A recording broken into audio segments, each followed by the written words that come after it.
वर्तमान के भीषण समय में अनेक प्रकार के अत्याचारों को फैलते देखकर धार्मिक जगत में एक प्रकार की हलचल सी हो रही है।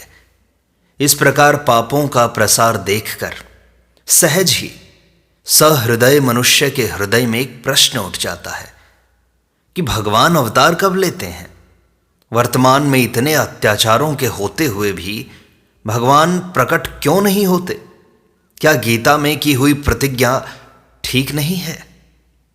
इस पर श्री शेठ जी श्री जयदयाल गोयंदका जी कहते हैं, गीता में भगवान ने जो प्रतिज्ञा की है वह निश्चय ही ठीक है। अभी अवतार लेने का समय नहीं आया, नहीं तो भगवान अवश्य ही अवतार ले लेते। भगवान तो स्वयं कहते हैं, यदा यदा हि धर्मस्य ग्लानिर्भवति भारत अभ्युत्थानमधर्मस्य तदात्मानं सृजाम्यहम् परित्राणाय साधूनां विनाशाय च दुष्कृतां धर्म संस्थापनार्थाय संभवामि युगे युगे। हे भारत, जब जब धर्म की हानि और अधर्म की वृद्धि होती है तब तब ही मैं अपने रूप को रचता हूं, अर्थात साकार रूप से लोगों के सम्मुख प्रकट होता हूं, साधु पुरुषों का उद्धार करने के लिए, पाप कर्म करने वालों का विनाश करने के लिए और धर्म की अच्छी तरह से स्थापना करने के लिए मैं युग युग में प्रकट हुआ करता हूं। जब जब पूर्व काल में भगवान ने अवतार लिया है उस समय की परिस्थिति का आप जरा विचार सा करें तो पता लग सकता है कि उस समय कितना पापपूर्ण और भीषण समय था। सत्ययुग में हिरण्यकशिपु के राज्य में ऐसी राज आज्ञा थी कि जो धर्माचरण और हरि की भक्ति करे उसे फांसी दे दो, हरि का नाम भी कोई न लेने पावे।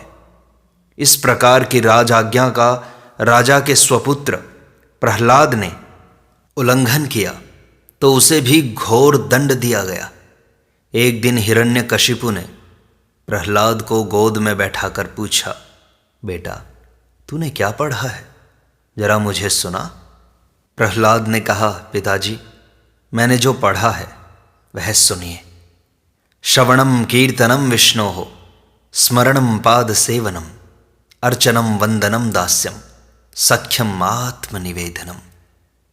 भगवान विष्णु के नाम और गुणों का श्रवण एवं कीर्तन करना, भगवान के गुण प्रभाव लीला और स्वरूप का स्मरण करना, भगवान के चरणों की सेवा करना, भगवान के विग्रह का पूजन करना और उनको नमस्कार करना, दास भाव से आज्ञा का पालन करना, सखा भाव से प्रेम करना और सर्वस्व सहित अपने आप को समर्पण करना।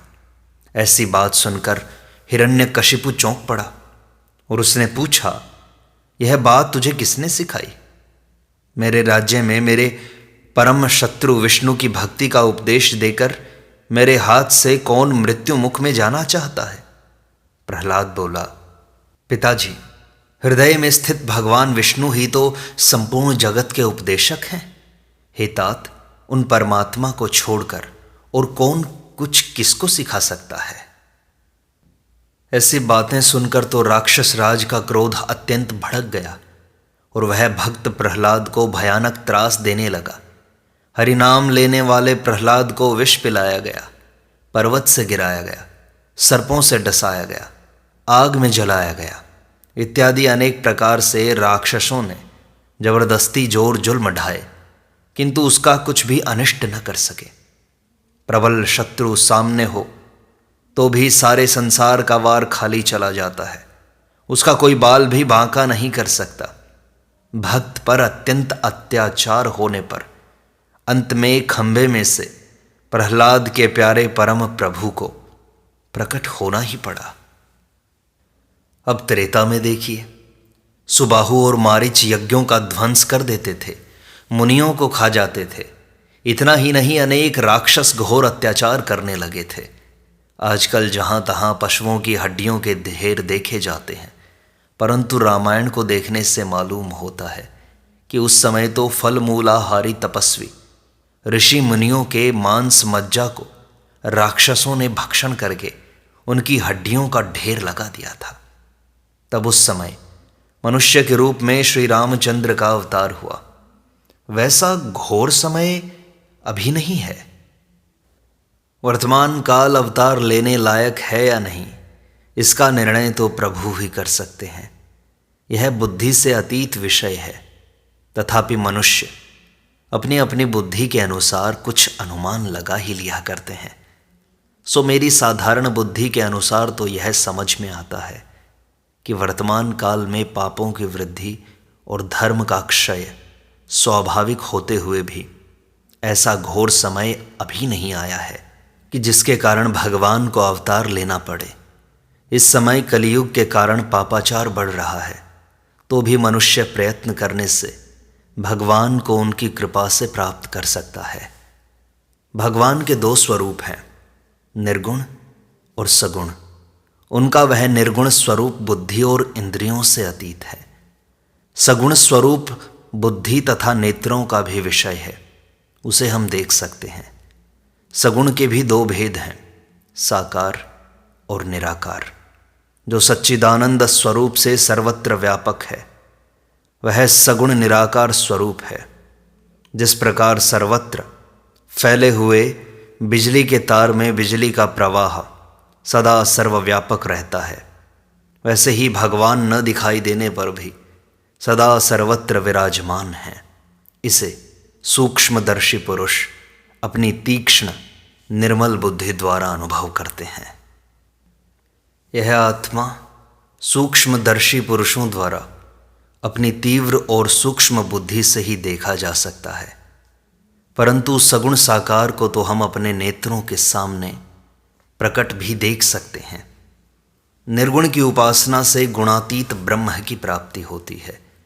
यूँ तो गुणातीत का वर्णन नित्य, ज्ञान, अनंत इत्यादि शब्दों से किया गया है, पर वास्तव में उसका स्वरूप वाणी द्वारा नहीं बताया जा सकता।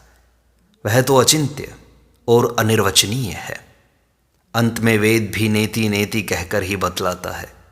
वह अनुमान प्रमाण से भी नहीं जाना जा सकता, केवल अनुभव रूप ही है, क्योंकि समस्त प्रमाण उस ब्रह्म के सकाश से ही सिद्ध होते हैं। श्रुति कहती है, जिसे वाणी प्रकाशित नहीं कर सकती, किंतु जिसके सकाश से वाणी प्रकाशित होती है, उसे तो ब्रह्म जान। यह नाम रूपात्मक दृश्य जिसकी अविवेकी लोग उपासना करते हैं, वह ब्रह्म नहीं है। जिसे मन मनन नहीं कर सकता, किंतु जिसके द्वारा मन को मनन किया हुआ बतलाते हैं, उसे ही तू ब्रह्म जान। यह नाम रूपात्मक दृश्य जिसकी अविवेकी लोग उपासना करते हैं, वह ब्रह्म नहीं है। अतएव ब्रह्म स्वतः सिद्ध है। ब्रह्म ही जब शुद्ध सत्व विशिष्ट होता है, तभी वह बुद्धि द्वारा समझने में आ सकता है, और साकार रूप से प्रकट होने पर नेत्रों द्वारा भी देखा जा सकता है।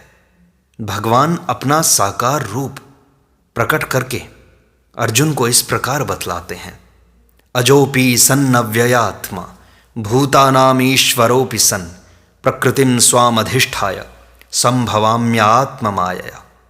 हे अर्जुन, मेरा जन्म प्राकृत मनुष्यों के सदृश नहीं है। मैं अजन्मा और अविनाशी स्वरूप होते हुए भी, संपूर्ण प्राणियों का ईश्वर होते हुए भी, अपनी प्रकृति को अधीन करके अपनी योग माया से प्रकट होता हूँ। ऐसा कहने पर भी जो सगुण भगवान के तत्व को नहीं जानते, अर्थात भगवान कृष्ण को ईश्वर नहीं मानते, उसके लिए भगवान कहते हैं, अवजानन्ति मां मूढ़ा मानुषिं तनुमाश्रितं परम भावम अजानन्तो मम भूतम महेश्वरम। मेरे परम भाव को न जानने वाले मूढ़ लोग मनुष्य का शरीर धारण करने वाले मुझ संपूर्ण भूतों के महान ईश्वर को तुच्छ समझते हैं, अर्थात अपनी योग माया से संसार के उद्धार के लिए मनुष्य रूप में विचरते हुए मुझ परमेश्वर को साधारण मनुष्य मानते हैं। इस प्रकार जिसको जैसा स्वरूप ठीक लगे, सगुण भी निर्गुण भी, हमें उस प्रकार भगवान की भक्ति करनी चाहिए जैसा हमारा मन हो। बाकी बात रही भगवान के अवतार की, तो मेरी बुद्धि में तो इतना ही आता है कि अभी उतना क्लिष्ट समय नहीं आया है, दुखमय समय नहीं आया है कि भगवान को अवतार लेने की ज़रूरत पड़े।